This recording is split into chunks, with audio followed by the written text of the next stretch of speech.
Hello everyone, I'm 10 Types, and today I'm talking about what I think a Pokemon client, such as the new client TwinLeaf.gg, needs to have and needs to be. So by the way, for those of you who don't know, there's a new Pokemon client called TwinLeaf.gg. So far, as of recording this, there's not a ton of info that I can just easily give to you. But from what I've heard, it just client, it plays the game. And yeah, it's developed by Dan TDM, one of the, if not the biggest, British YouTubers, and I think he has pushing 30 million subscribers, which is more than all the Pokemon YouTubers put together by far.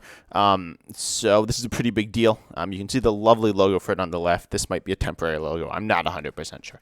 But then we also see that. Yeah, no, it's a big deal because obviously Pokemon TCG Live is kind of flopped. So TwinLeaf will hopefully be here to be a not buggy version of it. But let me just talk about what I think a client will need, and we'll save more talk of TwinLeaf for a later video when we have more info. But first of all, what it needs in terms of gameplay, I'm going to be going over needs and wants. Generally, the needs are not very much biased at all towards me. The wants aren't too much either, but the wants, some of them are things that I would personally like. But what it needs to have any Pokemon client is it needs to work, obviously. It needs to be automated. So when you play a card like Professor's Research, you discard your hand to draw 7. That's kind of obvious. That's essentially what it means to be a Pokemon game. So it doesn't really make sense if it doesn't meet that criteria. I wouldn't really say it's that. Some people toss around the word simulator. Honestly, they're pretty much the same thing. But there's some that just have a card there that just kind of exists. And it doesn't actually play the game, which is pretty much just how it actually works in person, where obviously when you play the card, you yourself discard your hand, draw 7 cards. But it's an online game, right? Why do you have that? It's also, you could cheat or misunderstand the rules, and really there's no reason to have that when you're playing online. Pokemon TCG Online Live and presumably every other client will have that. And then game-breaking glitches need to be patched within a day. Maybe once or twice they can escape that time period, but really not much. This means glitches where the game crashes or just completely stops working in a massive way. And Pokemon TCG Live has not done that. Pokemon TCG Online has kind of sort of done that. It hasn't had, you really don't want many game breaking glitches, but they will inevitably show up, so you need to be able to address them quickly. Additionally, a ladder with a rank-based matchmaking is very important, right? You need to be able to queue into games without necessarily having to schedule it with your friends, especially because many Pokemon players don't have friends who play Pokemon, because the Pokemon TCG community is relatively small, so you need to be able to just queue into games and be able to pair it against people with relatively similar skill levels. You don't want someone who plays the game professionally to be, okay, that's not really a real thing, but someone who plays the game a lot to be paired against someone who just is a brand new player. So obviously you need that, and every Pokemon client obviously has that. Or so far, Pokemon TCG Online and Pokemon TCG Live both have that. And then friend matches, you need to be able to play against friends when you want to. That's kind of the opposite of the ladder. Both are very important to any game. And then things that I'd like, ranked plus separate casual ladders, or a way to essentially not be playing ranked. Ranked can kind of encourage some amounts of toxicity. We don't want your rank to go down. And in ranked ladders, you will see a lot of the top decks versus casual ladders. You'll see a wider variety of decks, and it very much depends on what your playstyle is, what you want to be able to do. Keep in mind, casual ladders do still need, when I say rank-based, that's the same thing as ELO. So an ELO, which is a type of ranking, and you need ELO-based matchmaking even in the casual ladder. You don't want, again, someone who's testing a very solid deck to be playing against someone who's just a brand new player. So you need to make sure the casual ladders are still ranked-based, but just not publicly ranked. So that's the thing that that's how PCGO work. I don't honestly know how Live's casual ladder works at all. It might be random-based matchmaking, which is problematic. And next up, in-game tournaments. That's nice. Pokemon TCG Online had this. We could just queue into tournaments. Honestly, some people want this. I'm not personally the biggest fan. Not that they're bad, but I don't necessarily feel like I really want them. They're cool, but not super necessary. But some people would definitely like them. And they're a way to make it a bit more competitive, especially if you don't have a rank ladder. And then small glitches need to be patched within a week. It depends how small the glitches are, but it's just some way of active community support in terms of fixing the glitches is important, obviously. Next up, in terms of graphics, you need simple graphics. As in, if they have like fancy graphics, which is cool, nothing wrong with that. In fact, that's good. But you need to be able to tone those down. And notably, Pokemon TCG Live's graphics are extremely intense, which is bad, obviously. They are very distracting from the gameplay, and I've heard rumors that they could cause seizures. That might just be entirely untrue. I'm not sure about that. But they're certainly very flashy in a very bad way. And you can turn them down somewhat, but not quite enough. Pokemon TCG Online was fine. And honestly, every client out there is generally two-plane, but they certainly meet the necessity of having simple graphics. And then an indication of what's happening. Notably, I wasn't sure where to put this, but Pokemon TCG Live, when you recover cards from the discard, auto is shown, which is very important to understand what's happening. When you like discard cards, you need to show them. You don't need to because you can see them after, but it's nice. When you search cards out, right, you need to be able to have them revealed. You need to know how many cards are in an opponent's hand, and these things need to be graphically indicated, as well as probably some other way. Not just like you shouldn't have to count your opponent's hand, which is one of the great things about Live, where it says the number of cards your opponent has in their hand. Not a necessity, but you need to have some indication of what's happening. And then what I'd like also is cool Pokemon-inspired visuals. The game shouldn't look really ugly, and Pokemon is a super recognizable franchise that honestly is so awesome. And Pokemon's online TCG clients need to reflect this. In Live, we kind of have it. PTCGO, we kind of had it. Obviously, in a third-party based client, that'll be harder to do and possibly not doable. But it should still look nice, and you get the idea. In terms of getting cards, this is weird. Theoretically, you could have them all accessible, but that's kind of weird, and that doesn't make a ton of sense. More realistically, it needs a form of crafting, which Pokemon TCG Live has, and it's essentially perfect, except for some weird bugs which have come up for some reason, where you can't like get reunions as a bug, and like Champions Festival, you just can't get at all, which I honestly don't know if it's a bug or not. I originally assumed it wasn't a bug, but now I honestly have no idea. So in terms of crafting, that's very important, where you somehow turn old cards of yours into new cards.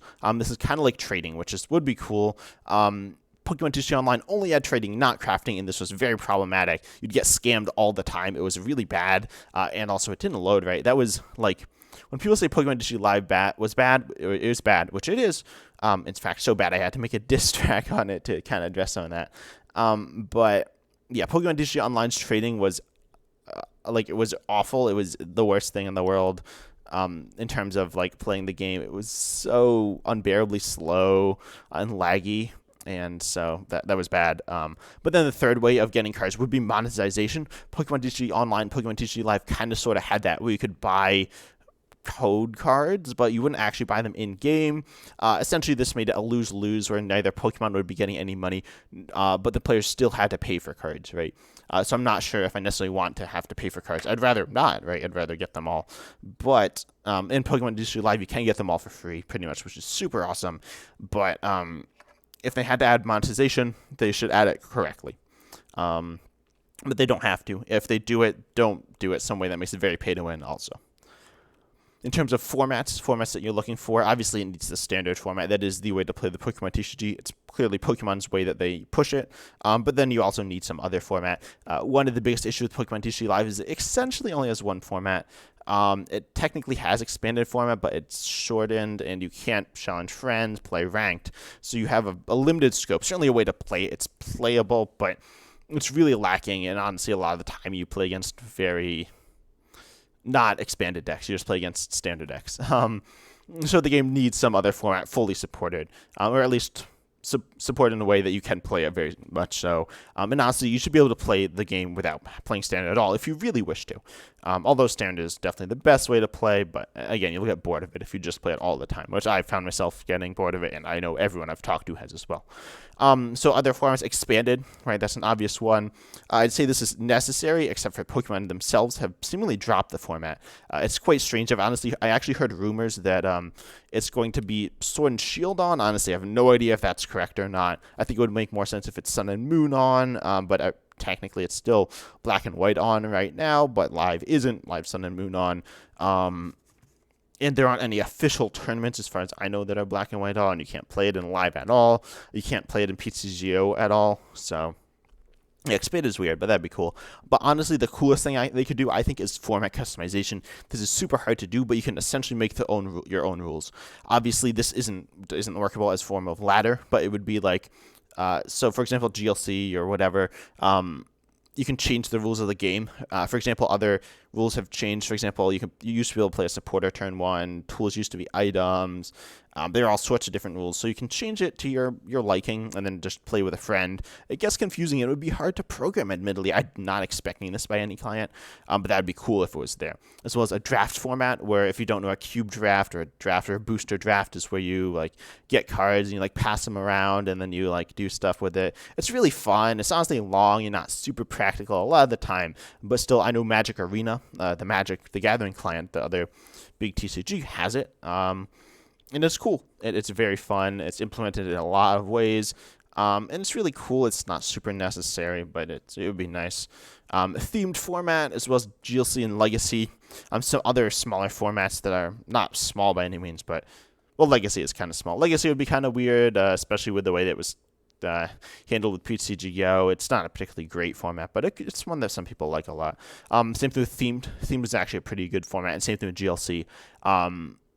The theme decks have themselves been discontinued, so that doesn't make the most sense, but at the same time, there are some equivalents to that which you could play, or just play themed, which is cool, and I'd love to have that back. And then GLC, the infamous format, the format that's always brought up. It's the format that's not in the game. Well, expanded is, but GLC is often brought up. It's a really cool format. Again, that could be included under just expanded or format customization, but if that was a GLC ladder, people would like that. For people who are a bit more committed but also want something at the same sense that's a bit laid back, it's really interesting. And then older standard formats, I know people like this a lot. And they're super cool. Again, this happens with the rule changes, where if you want to play, say, Sun and Moon format, like a Sun and Moon based format, then there's the supporter rules and item rules or tool rules are slightly different. In which case, like, it doesn't really make sense. You can't entirely replicate it, so that's why you want to go in with an older standard format where you could just play that and just enjoy that and play with the actual rules that they had at the time. Of course, a lot of those are wants, but what they need is standard and some other format. TCG did that amazingly, or pretty well. There are some issues. Pokemon Digital Live really failed in that. Generally, other clients do this, but they're often very bare bones, so you could really do whatever you want. Next up, we have player interaction. You need friends, some way to do a friend system. This is basically just to challenge friends. You don't even need to be able to interact with them too much, but you need to be able to challenge them. And then also no toxic emotes. Pokemon Digital Live does this really awfully, where the emotes in the game are super toxic, and they are also just... you can't turn them off, so that is really bad. That's something that Pokemon Digital Live desperately needs to fix. And in fact, the literal AIs just emote on you. It's really bad. Like, they KO you and then give you a thumbs down emote, and it's just so bad. It's not the worst thing, but it's not good. So you have to be able to either turn them off or just make them not toxic. The Pokemon TCG Live ones are super sarcastic looking. TCGO, people are kind of toxic, but they weren't the worst thing in the world. They didn't work. They were kind of broken. But aside from that, they were all right, and you could turn them off as well. So that was fine. And then a chat with friends. So this is complicated. A bit complicated to implement. And this was in PCGO, and it was highly controversial. But, well, it's controversial as it can be in such a small community. But there was a chat we could do with friends, which is always in the game. Admittedly, I think you could get like banned for saying certain things, I heard reports of, which is kind of weird. I don't think that's great. If you're just with friends, but understandably moderation's fair, to censor like certain words, right? It's a children's game, so this is why a chat with, if it's not with friends, if it's with anyone, you should be able to turn it off very easily, just like emotes. So like children could be safe, and honestly everyone. Some of the stuff that gets said is kind of scary. And then it needs to be somewhat moderated. People said that you could just do like outrageous things in the chat because they didn't moderate at all. Things that I was saying would get my video demonetized. I'm not monetized, but would. Yeah, they were bad. So they need to moderate that. More likely, they should probably not implement it, but they 100% could provide the resources to do this. So they did and just were able to moderate and do an okay job of that, that would be fine. At the end of the day, you have other ways of communicating as well. That's one of the things that honestly I'm not sure with what to do with, but definitely chat with friends would be good. And then also, I'd love if it had a YouTube incorporation. Obviously, I'm a YouTuber, so I'd love that. It's a bit weird to do. It doesn't necessarily make a ton of sense, but I'd personally like that, obviously. I'm not sure exactly how that would be done, but anyway, it would be cool. And then I believe this is the last thing I'm going to be covering. The platform, this might not be, but the platforms that it's on would need to be, obviously it needs to run smoothly and not crash on whatever platform it's on. Pokemon TCG Live does not do this, and Pokemon TCG Online kind of sort of did this. But notably, obviously, you will be playing on some sort of like internet. It needs to be, like, your game shouldn't just obliterate itself if your internet dips for like a millisecond, which Pokemon TCG Live, it does. It just crashes all the time. It's bad. But then it needs to be playable on the computer. Obviously, this is the main way to play the Pokemon as an online game. In terms of mobile, I'd argue that's necessary, except for the fact that Pokemon just doesn't suit itself very well for a mobile game, because mobile games are meant to be fast, and Pokemon games just aren't that fast. They're maybe 10 minutes at the shortest. Occasionally shorter, but really, a mobile game should not be longer than 3 minutes. That honestly feels long sometimes for a mobile game. So, but it would be awesome if it was playable on mobile, as well as on the Nintendo Switch. This is actually a really big thing. It's kind of weird as well, but the Nintendo Switch is obviously Nintendo's main console right now, I believe. They've had some weird variations of it, but Nintendo Switch is like such a big deal for Nintendo. And it's so like logical for Pokemon to be on it, because it would expose so many people who enjoy the Pokemon brand but not the TCG to the Pokemon TCG itself. So many people were speculating that Pokemon TCG Live would be playable on the Switch, and it obviously wasn't. It wouldn't actually play very well, most likely, but it would play okay. And is just something that would be so awesome, and honestly one of the number one things on my wish list outside of the game just working well. But yeah, this is my thoughts on what I think a client needs. And as I said, this is what the TwinLeaf client kind of needs, and it needs as many of these things as it can. And those wants would also be awesome. I'd love to see it have some of those, but it needs the necessities.